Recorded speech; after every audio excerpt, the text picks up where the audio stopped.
In the rich tapestry of Islamic history, few relationships are as deeply discussed, cherished, and debated as the marriage between the Prophet Muhammad, peace be upon him, and Aisha bint Abi Bakr radhiyallahu anha. It is a bond that holds a place of unique significance in the story of Islam, relationship built not on material gain or worldly stature, but on divine wisdom, spiritual companionship, and an unparalleled legacy of knowledge. Aisha radhiyallahu anha, the daughter of Abu Bakr as-Siddiq radhiyallahu anhu, the Prophet's closest companion and the first rightly guided caliph, was not only a wife to the Prophet, peace be upon him, but also one of his greatest students, supporters, and narrators of Hadith. Through her intellect, wit, and memory, she became a pillar of Islamic scholarship, influencing generations of believers. But this story is more than a simple account of marriage. It is about faith tested and strengthened. It is about a household where revelation would descend. It is about how a young girl, full of intelligence and courage, would become a mother to the believers and a torchbearer of prophetic wisdom. Let us journey through this sacred bond, from the early days of the proposal to the profound legacy that continues to inspire Muslims today. Aisha bint Abi Bakr radhiyallahu anha was born in Makkah. Around 4 to 5 years after the Prophet, peace be upon him, received revelation, she belonged to the noble tribe of Quraysh and was raised in one of the most honorable and pious households of the time. Her father, Abu Bakr radhiyallahu anhu, was known for his truthfulness, generosity, and unwavering faith. He was the first adult male to accept Islam, and his home was among the earliest centers of Islamic teaching. Aisha radhiyallahu anha grew up hearing verses of the Qur'an, witnessing sacrifices for the sake of Allah, and observing the character of the Prophet, peace be upon him, closely. From a young age, she demonstrated remarkable intelligence and memory. She would later become one of the most prolific narrators of Hadith, second only to Abu Hurairah radhiyallahu anhu, despite being significantly younger than most other companions. Her deep understanding of fiqh, Islamic jurisprudence, poetry, medicine, and history made her a true scholar of Islam. Unlike many girls of her time, Aisha was outspoken, inquisitive, and confident. Her personality stood out even among the companions of the Prophet. She once said, "I was a young girl playing with dolls when the Prophet married me. When he came to live with me, I was still playing with them." This quote does not merely reflect her age, but also the culture and innocence of the time. The marriage of the Prophet to Aisha was not a decision made lightly, nor was it driven by personal desires. According to authentic narrations, the Prophet was shown Aisha in a dream twice, and he was informed through divine revelation that she would be his wife. In Sahih al-Bukhari, Aisha narrates, "The Prophet, peace be upon him, said to me, 'You were shown to me in a dream. An angel brought you to me wrapped in a piece of silk and said, "This is your wife." I uncovered it, and there you were.'" The initial proposal was brought forth by Khala Bint Hakim, a companion who suggested that the Prophet consider marrying again after the death of Khadija radhiyallahu anha. She mentioned 2 options: Sauda bint Zamra radhiyallahu anha and Aisha bint Abi Bakr. The Prophet accepted both, but Aisha's consummation was deferred until she reached maturity. The marriage to Aisha was a bond that united 2 of the most prominent families of early Islam, the household of the Prophet, peace be upon him, and that of Abu Bakr radhiyallahu anhu, his closest friend. Although the marriage contract between the Prophet Muhammad, peace be upon him, and Aisha was agreed upon in Makkah before the Hijrah, the consummation took place in Medina approximately 2 years later. after Aisha had reached physical and emotional maturity. This occurred in the second year after the Prophet's migration, when she was around 9 years old by lunar calendar standards and had passed puberty, which was culturally normal at the time. The marriage was marked not by extravagance, but by simplicity and warmth. Aisha described the event. "My mother came to me while I was on a swing. She brought me down and cleaned my face with some water, then led me into the house. There, women from the Ansar greeted me, prayed for blessings, and handed me over to the Prophet. The Prophet showed immense kindness, patience, and affection in his treatment of Aisha despite the age gap. He related to her with compassion, often engaging in playful banter and racing with her. She once narrated, 'I raced with the Prophet and I won.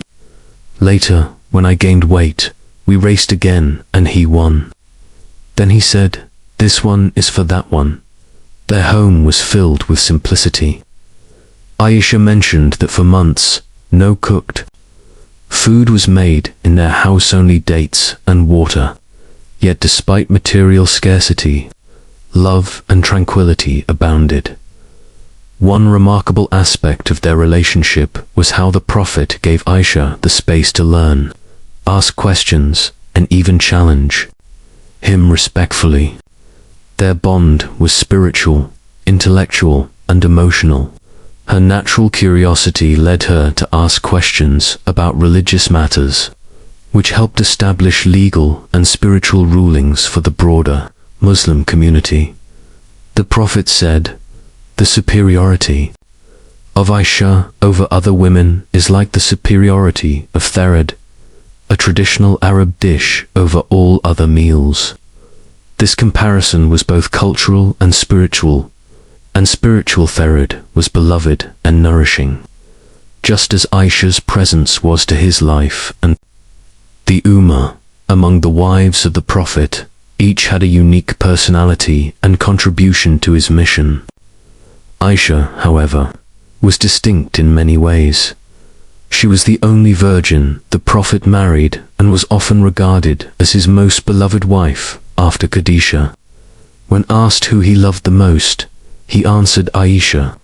When the questioner asked, "From among the men," he replied, "Her father." This reply revealed the depth of affection he had for both Aisha and Abu Bakr, affirming their central place in his heart and mission. The Prophet often spent time in Aisha's chamber, even when he was ill. When his final illness came, he sought permission from his other wives to remain in Aisha's house. They agreed, recognizing the closeness between them. It was in her lap that he rested his blessed head, and in her arms that his soul returned to Allah. Aisha said, "The Prophet died between my chest and chin, and in my house. No one else can boast of that." This profound moment not only reflected her closeness to the Prophet, but also elevated her status among the believers. Forever, she also held the title of al-Mu'minin, Mother of the Believers, a title not only of honor, but of spiritual responsibility. Despite her youth, she served as a model of faith, strength, and knowledge. Her relationship with the Prophet was not without occasional disagreements or jealousies, natural human emotions. But these moments only enhanced the reality of their bond, one built on faith, mutual respect, an honest emotional connection. One of the most powerful aspects of Aisha's legacy is her role as a transmitter of Hadith. She narrated more than 2,200 Hadiths, many of which dealt with matters that only someone close to the Prophet could have known. She was not only a narrator, but also an interpreter and scholar. Her deep understanding of jurisprudence, theology, Arabic poetry, and medicine made her one of the most respected minds among the Sahaba. Even male companions, such as Urwa ibn Zubair, her nephew, would say, "I have not seen anyone more knowledgeable in fiqh medicine or poetry than Aisha. Her contributions preserved vital aspects of the Prophet's private life, such as his worship in the home, personal habits, and expressions of love and spirituality. These narrations became foundational for Muslim ethics and family life. She corrected misunderstandings and clarified religious rulings. Even during the caliphate of Umar and Uthman radiallahu anhu, on more than one occasion, companions would say, "We did not know until we asked Aisha." Her home became a center for Islamic learning, with students visiting her regularly to seek knowledge. She taught men and women alike, raising generations of scholars who would carry on her legacy. She once said, "The Prophet taught me 1,000 things in one moment." Her remarkable memory and articulation turned those moments into a timeless gift for the Ummah. One of the greatest tests Aisha faced in her life was the painful incident of slander, Hadith al-Ifk, which occurred during a military expedition when she was left behind unintentionally. After returning to Madinah with a companion who found her in the desert, rumors began to circulate, falsely accusing her of immorality. The Prophet was deeply troubled. The whole of Madinah buzzed with gossip, and Aisha, unaware at first, fell ill when she learned of the slander. She returned to her parents' home, devastated. She cried day and night, praying for justice and truth. Eventually, after nearly a month of uncertainty, divine revelation came down. Indeed, those who came with falsehood are a group among you. Allah has promised those who slander chaste, unaware believing women a painful punishment. Surah An-Nisa 11-26. These verses completely exonerated Aisha, not only clearing her name but elevating her status for eternity. Her response? Gratitude. To Allah, she said to the Prophet, peace be upon him, I will not thank anyone but Allah, for it is He who declared my innocence. This incident became a landmark lesson in the dangers of gossip, the rights of women, and the justice of Allah. It further cemented her status in the eyes of the believers. After the passing of the Prophet Muhammad, peace be upon him, Aisha was overcome with grief, but her responsibilities as al-Mu'minin continued. She became one of the most prominent figures in Medina, not just in scholarship, but also in public affairs, especially during the early years of the Caliphate. During the reigns of Abu Bakr, Umar, and Uthman radiallahu anhu, she served as an advisor and scholar. Caliphs would regularly consult her on matters of religion, law, and governance. Despite her personal loss, she continued to educate the Ummah, however. During the Caliphate of Ali ibn Abi Talib radiallahu anhu, she became involved in one of the most sensitive political episodes in Islamic history, the Battle of the Camel. Jamal. This civil conflict arose after the martyrdom of Caliph Uthman, and tensions escalated over the delay in bringing his killers to justice. Aisha, along with other companions like Talha and Zubair, set out to seek justice for Uthman's murder. They believed it was imperative to act swiftly. Their caravan was not marching for power or rebellion, but for moral accountability. However, through a series of tragic misunderstandings and manipulations by third parties, the situation escalated into battle. Aisha rode atop a camel and tried to stop the fighting, urging both sides to reconcile. But the war had already ignited. After much bloodshed, Ali radiallahu anhu emerged as the victor, and he treated Aisha with the utmost respect and dignity. He personally ensured her safe return to Madinah. Aisha would later reflect on this incident with deep regret. Acknowledging it as a test from Allah, she withdrew from political involvement afterward and focused entirely on teaching, worship, and reflection. Her participation in the Jamal incident is sometimes misrepresented. However, scholars and historians agree that her intentions were pure, driven by concern for justice and the unity of the Ummah's personal ambition. Aisha was not only a wife, a mother of the believers, or a narrator. She was one of the first great Muslim scholars. Her legacy in Islamic knowledge is unmatched by any other woman in the early Islamic period. From her room in Medina, she educated thousands, both men and women, on the finer aspects of Islamic law, Hadith, theology, and ethics.